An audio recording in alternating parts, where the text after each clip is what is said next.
Blogger তুলিকায় তোমাদের আবার একবার স্বাগত। আমার এই চ্যানেলটা ফলো করো, আশা করি তোমাদের বোরিং লাগবে না। জীবনের অনেক কিছু এই ব্রাশ করা, মুখ ধোয়া, সাজগোজ ছাড়াও যে নিত্যদিনের যা যা জিনিস তা দেখতে পারবে। আশা করি তোমাদের সবার ভালো লাগবে। Stay tuned. ওকে, এখন রবিবার সন্ধেবেলা, এই হচ্ছে আমার ফাইনাল লুক। এই যে সন্ধেবেলায় আমি কি কাণ্ডটা করেছি তোমাদের দেখাচ্ছি। সকাল থেকে আমি রান্না টান্না করার পর যখন সন্ধেবেলা দেখলাম ভীষণ ডিপ্রেসড লাগছে, তখন আমার সাজা শুরু। প্রথমে কি করলাম ভালো করে দেখে নাও। জাস্ট একটা বিবি ক্রিম টাইপের একটা ভিএলসিসির খানিকটা এসপিএফ এর জিনিস আছে। রাত্রেবেলা এসপিএফ এর দরকার নেই, তাও আমি ওটাতে যেহেতু একটু গ্লোয়িং টাচ আসে সেটা দিয়ে খানিক নাচন কদন করতে লাগলাম। মানে মাথার মুখে যেখানে পেরেছি দিয়েছি আর ট্যাপ করে গেছি। করতে করতে আমি একটা মুখের টেক্সচার আনলাম। কোনো ফাউন্ডেশন আমি ইউজ করিনি। তারপরে দেখো, ল্যাকমি রোজ পাউডার, এই রোজ পাউডার খানিক থাপড়ে থুপড়ে যেভাবে পারি দিয়ে দিলাম। লোকে কত কিছু প্রাইমার হেন তেন কত কিছুই না কাণ্ড করে, ভাই ওসব কিচ্ছু করব না। তারপরে যদি তোমাদের আমার লুকটা খারাপ লাগে তোমরা বলো। অবশ্য মাথার পাকা চুলগুলো তোমরা প্লিজ ইগনোর করো, প্লিজ প্লিজ প্লিজ। একটু চুলটাকে স্ট্রেট করলেও ভালো ছিল, সেসব আমি কিচ্ছু করিনি, কারণ এই সমস্ত কিছুই হচ্ছে আমার মন ভালো রাখার ট্রিক্স। এইবার যেটা আমি করছি আই মেকআপ, জাস্ট কলোসাল কাজল দিয়ে, মেবিলাইনের কলোসাল কাজল, সেটা অবশ্য আমি দু রকম দিয়েছি, একটা ব্ল্যাক আর একটা ডিপ গ্রিন। ব্ল্যাক দিয়ে কোহল কাজলটা দিয়ে পুরো চোখটাকে ভালো করে টেনে তলার অংশটা দেখো, তলার অংশটাতে আমি হালকা গ্রিনিশ টাচ দিয়েছি। এই গ্রিনিশ টাচ দিলে কি হয় বলতো, একটা নো মেকআপ লুক আসে। তোমরা এই গ্রিনিশ টাচটা তোমরা একটু সরু ব্রাশ দিয়ে আইশ্যাডো দিয়েও প্যালেট দিয়েও করতে পারো, তবে আমার অত ধৈর্য নেই, আমি ওই গ্রিনটা দিয়ে করলাম। এরপর অনেক সুরমা টুরমা কাজল টাজল টেনে বার করলাম আসল জিনিস। এটা কোনো আসল না, তবে একটু নিউড মেকআপ লুক ক্রিয়েট করতে গেলে কি করতে হয় সেটা দেখাচ্ছি তোমাদের। জাস্ট একটা ব্রাউন আইস, লাইট ব্রাউন মোটামুটি, সেটাকে দিয়ে চোখের ওপরে একটা সাধারণ ব্রাশ নিয়ে ভালো করে পুরো চোখের ওপরটা ব্রাউন দিয়ে করে দেবে। এটাতে না কি হয়, একটা নো মেকআপ লুক ক্রিয়েট করা যায়। বিশ্বাস করো, অতিরিক্ত যারা সাজা পছন্দ করে না এবং জাস্ট 5 থেকে 10 মিনিটের মধ্যে টোটাল রেডি হতে হবে এবং পার্টিতেও যাওয়া যেতে পারে, সেই সব লুকের জন্য তোমরা ওপরটায় একটু ভালো করে কি করবে, ব্রাউন আইশ্যাডোটা দিয়ে দেবে।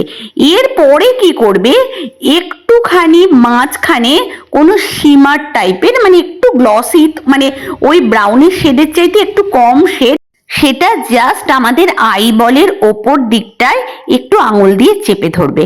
তারপরে এটা কি করলাম, একটুখানি আমি দুটো ম্যাচিং ট্রেন থেকে কেনা দুটো ইয়াররিং এর সাথে মিক্স অ্যান্ড ম্যাচ করলাম। করার পরে আমি নিজেকে দেখলাম, ভাই লোকে বিভিন্ন জায়গায় গিয়ে এটা সেটা, প্রথমে প্রাইমার, তারপরে কনসিলার, তারপরে ফাউন্ডেশন, কত কিছুই না করে। দেখো আমি কি কি লাগিয়েছি, বিবি ক্রিম, রোজ পাউডার, কাজল, আর তোমার ওপরটা একটুখানি আইশ্যাডো দিয়ে খানিকটা চেপে চুপে দিয়ে ওপরে একটু আইব্রো পেন্সিল, আর লাস্টে এমনি তোমার জাস্ট একটু লিপস্টিক। এরপরে আমি জাস্ট, তোমরা দেখো আমি কি খুব একটা খারাপ লাগছি? আমার টোটাল লুক দেখো। আমরা কিন্তু স্কুল টিচার, তোমাদের আগেই বলেছি, তো প্রত্যেকটা জায়গায় স্থান কাল পাত্র নির্বিশেষে মানুষের ড্রেস অ্যাটায়ার এগুলোকে চেঞ্জ করতে হয়। সত্যি কথা বলতে আমি স্কুলে যখন যাই আমার লুকস, আমার চেহারা সমস্ত কিছু আলাদা করে যাই। আর আমি যখন অন্যান্য জায়গায় যাই, কোনো পার্টি বা কোনো অনুষ্ঠান, সেটা অনুষ্ঠানটাও কি ধরনের অনুষ্ঠান সেইটা অনুযায়ী ড্রেস নির্বাচন করতে হয়। ধরো এই যে ড্রেসটা পরেছি, এইটা পরে নিশ্চয়ই আমি কোনো মানে স্মরণ সভা বা কোনো প্রাইজ ডিস্ট্রিবিউশন অনুষ্ঠানে যাব না, কারণ অ্যাজ এ টিচার এই লুকটা আমার যাবে না। তো আমরাও মেকআপ করি, মেকআপ যে আমরা তা করি না তা নয়, অল্প স্বল্প মেকআপ হয়তো আমরা টিচাররাও করি, কিন্তু আমাদের স্থান কাল মানে পরিবেশ অনুযায়ী নিজেদের ড্রেস, নিজেদের অ্যাটায়ার, নিজেদের সমস্ত কিছু চেঞ্জ করতে হয়। এবং এই সমস্ত যারা গুলিয়ে ফেলে তারা জীবনে ব্যালেন্স করতে পারে না, তখনই প্রবলেম হয়। আর এই দেখো আজকে আমার ড্রেসটা পুরোটা দেখাতে পাচ্ছি কিনা জানি না, স্টিল আমি তোমাদেরকে দেখাচ্ছি। এই হচ্ছে আমার ড্রেস, আর আমি তোমাকে দেখাচ্ছি এই জামাটা ভীষণ ভালো, খুব কমফোর্টেবল। এই যে দেখতে পাচ্ছ, আমি কিন্তু আজকে এই বয়সে মানে মোটামুটি আমার নিয়ার টু 50 এই বয়সে আমি নিজেকে ভালো রাখার জন্য যা যা প্রয়োজন মানে অন্যের খারাপ না করে এই সমস্ত কিছু আমি করি। এবং নিজেকে সাজগোজ করলে মাইন্ডটা অনেক ভালো থাকে।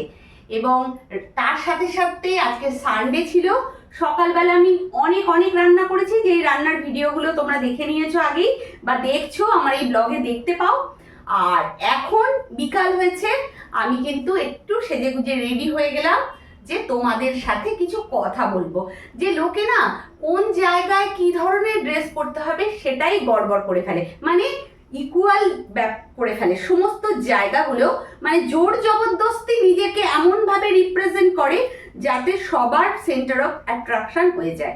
মানে না, আমার সেন্টার অফ অ্যাট্রাকশন হওয়ার দরকার নেই অদ্ভুত কিছু করে, আমি আমার কাজের মাধ্যমে সেন্টার অফ অ্যাট্রাকশন হতে চাই। তোমরা কি বলো? আমি টিচার, আমি এমন কিছুই করব না যেটা আমার অডিয়েন্সের খারাপ লাগবে। তোমাদের বক্তব্যগুলো জানিও।